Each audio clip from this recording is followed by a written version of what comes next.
Hi guys, welcome back to my channel 15 minutes for English powered by Unacademy। और again continue कर रहे हैं guys हमारी character sketch series और आज लेके आए हैं कैरेक्टर स्केच क्लास 10th का चैप्टर है आपका फर्स्ट फ्लाइट का chapter number first a letter to God उसका कैरेक्टर स्केच लेंचो जो काफी इंपॉर्टेंट होने वाला है। चलिए स्टार्ट करते हैं। ऐसा कुछ बोलना चाहोगे के लिए नेम देखते हैं कैरेक्टर है किसका नेम है। So guys point number first है आपका Lencho hard working farmer. Lencho कौन है गाइस? फार्मर है और काफी हार्ड वर्किंग है।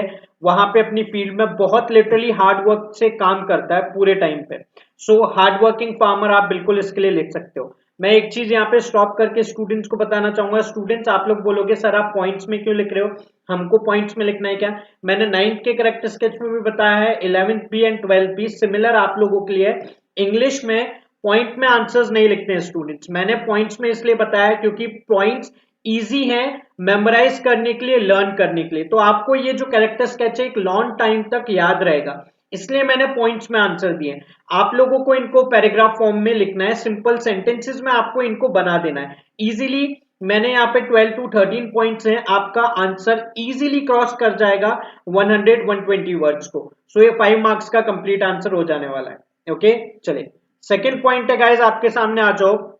Point number second, lived on the peak of a low hill. एक छोटी सी पहाड़ी है, उसके पीक पे यानी उसकी चोटी पे यानी उसके क्रेस्ट पे रहता है। आप लोगों ने ये बुक में पढ़ा होगा, अपनी फैमिली के साथ, उनका घर वहां पे है।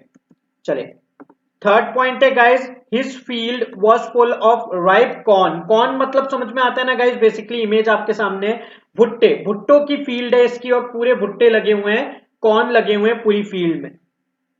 चले पॉइंट नंबर फोर्थ है students, find sorry field easily visible from the house. Guys ये चीज यहाँ पे बताई हुई है और आप ये इसके कैरेक्टर में ऐड कर सकते हो कि उनका घर जो है वो बेसिकली एक ऐसे टॉप पे, ऐसे लेवल पे कि उनके घर से जो इनकी पूरी फील्ड है, पूरा इनका जो हम हिंदी में बोले तो खेत है, वो आराम से दिखता है। क्लियर? पॉइंट नंबर फिफ्थ है guys, waiting for a good rain for good harvest. अब यहाँ पे क्या होता है गाइज, लेंचो की जो फील्ड है, जो कॉर्न है, वो पूरे एकदम रेडी हो चुके हैं, जस्ट एक थोड़ी सी उनको रेनफॉल की नीड है, ये हमने पढ़ा था। सो लेंचो जो है स्टूडेंट्स, वो यहाँ पे सिर्फ और सिर्फ एक गुड रेन के लिए वेट कर रहा है ताकि उसकी जो हार्वेस्ट है वो अच्छी हो जाए और उसको प्रॉफिट हो। बेसिकली बात समझ में आया? उसको प्रॉफिट होगा इससे, रेन से, तो वो इसलिए यहां पे वेट कर रहा है किस चीज की? सिर्फ और सिर्फ रेनफॉल की। चलिए नेक्स्ट है guys, earn money from this. तो मैंने ये इस पॉइंट को कंटिन्यू करते हैं गाइस। अच्छी हार्वेस्ट होगी, अच्छी हार्वेस्ट के लिए क्या चाहिए? रेन चाहिए। और अच्छी हार्वेस्ट होगी तो उसको एक अच्छा अमाउंट, एक अच्छा पैसा मिलेगा, वो मनी अर्न कर पाएगा अपने लिए और अपनी फैमिली के लिए। क्लियर पॉइंट है? चलिए पॉइंट नंबर 7 है guys, important point, firm believer and faith in God. मैंने फर्म बिलीवर इन गॉड भी लिख सकते हो, सॉरी, और फर्म फेथ इन गॉड भी लिख सकते हो गाइस। कंप्लीटली बिलीव करता है, फर्म फेथ है गॉड के अंदर, क्योंकि आपके सामने इसका एग्जांपल है। गॉड से ही बोलता है बारिश के लिए, जब इसकी फील्ड आगे चल के, आपको पता है चैप्टर पढ़ के आए हम लोग, कि फील्ड जब डिस्ट्रॉय हो जाती है तो भी ये क्या करेगा? गॉड से हेल्प मांगेगा, गॉड को लेटर लिख के देगा कि मुझे कुछ पैसे सेंड करो। सो कंप्लीट फेथ है इसका गॉड के अंदर। चलिए नेक्स्ट है guys point number 8, that is compared rain drops with silver coins. Another one of the important points इस चैप्टर का। इसने क्या करा है स्टूडेंट्स, यहाँ पे कंपैरिजन किया है किसका?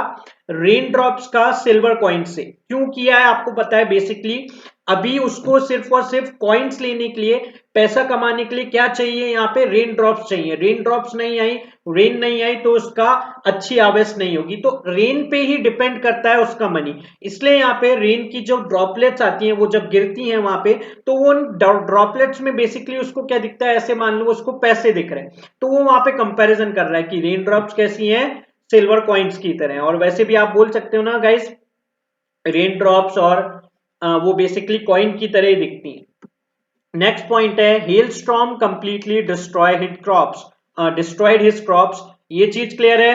रेन आई, रेन के बाद क्या हुआ गाइस? हाफ एन आवर तक करीब करीब हेल स्टोन समझ में आता है ना गाइस? ओले पड़ते रहे, ओलों की वजह से उसकी जो फील्ड थी वो पूरी डिस्ट्रॉय हो चुकी है, खराब हो चुकी है। समझ में आया?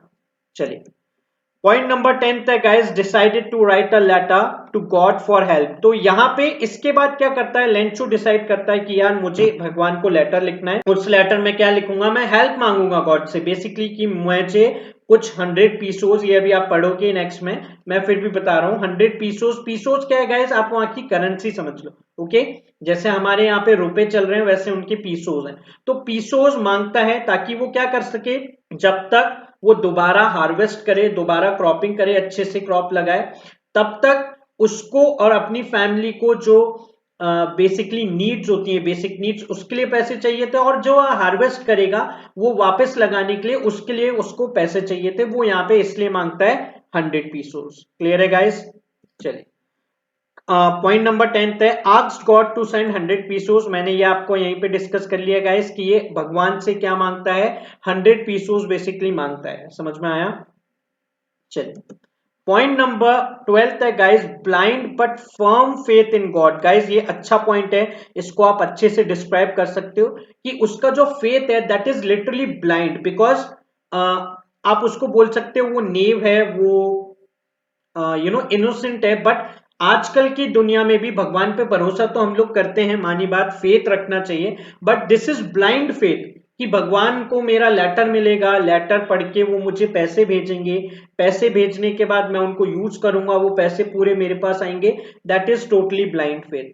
उसको जब लेटर में पैसे मिलते हैं तब भी वो ये नहीं देखता है कि मुझे किसने भेजे किसने नहीं भेजे, उसको एक बार में लग रहा हाँ यार भगवान ने मेरी सुन ली, वो ऐसा सोच के बैठता है, उसकी थिंकिंग है कि भगवान ना करेंगे ही नहीं मुझे। So this is literally blind faith. Okay, तो इसको यहाँ पे डिस्क्राइब किया गया। चलिए, लास्ट पॉइंट है गाइस यहाँ पे, इसमें मैंने देखो बहुत सारे वर्ड्स यूज करे हैं, ये इंपॉर्टेंट है और ये आप लेंचो के लिए यूज कर सकते हो। जैसे फर्स्ट ऑफ ऑल है देखो इनोसेंट। ओके, इनोसेंट है गाइस क्योंकि हार्ड वर्क करता है, चालाकी नहीं है उसमें, भगवान से पैसे मांगता है, तो वो एक तरीके से फेथ जो है ना वो उसकी इनोसेंस भी बताता है।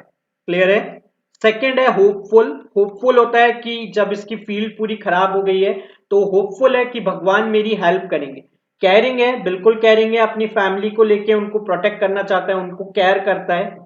रिस्पॉन्सिबल, रिस्पॉन्सिबल है गाइस, रिस्पॉन्सिबल मतलब किसी चीज के लिए रिस्पॉन्सिबल नहीं, एज इन मीन्स अपनी फैमिली के लिए, अपनी जिम्मेदारी के लिए रिस्पॉन्सिबल है, काम कर रहा है उनके लिए, हार्ड वर्क कर रहा है। Last but not the least guys, यहाँ पे आखिरी वर्ड है दैट इज ऑप्टिमिस्टिक। ऑप्टिमिस्टिक पे बात चल रही थी गाइस, बेसिकली ऑप्टिमिस्टिक एक पर्सन होते हैं जो हमेशा बिलीव करते हैं कि अच्छा ही होगा, इस सिचुएशन में भी क्या होगा, कुछ अच्छा ही होगा उनके साथ। सो ऐसे लोगों को ऑप्टिमिस्टिक बोलते हैं। सो बेसिकली यहाँ पे लेंचो भी इसलिए था गाइस, उसकी क्रॉप पूरी खराब हो चुकी थी, पैसे नहीं थे, लेकिन at the end of the day वो रिलैक्स था। अगले दिन जब उसने लेटर लिख दिया था कि हाँ यार चलो भगवान मुझे पैसे भेज ही देंगे, तो वो सोच रहा था इस सिचुएशन में भी कुछ अच्छा होगा। सो ऐसे लोगों को ऑप्टिमिस्टिक बोला जाता है। सो गाइज ये है कैरेक्टर स्केच आपका छोटा सा लेंचो का। सो गाइज अनअकैडमी एसेंट को अब सिर्फ 6 डेज बचे हैं। फटाफट से अगर आप लोगों ने अभी तक स्कॉलरशिप एग्जाम जिसकी वर्थ है 5 लाख रुपीज पर मंथ, आप लोगों को 5 लाख तक की स्कॉलरशिप मिल सकती है पर मंथ के लिए।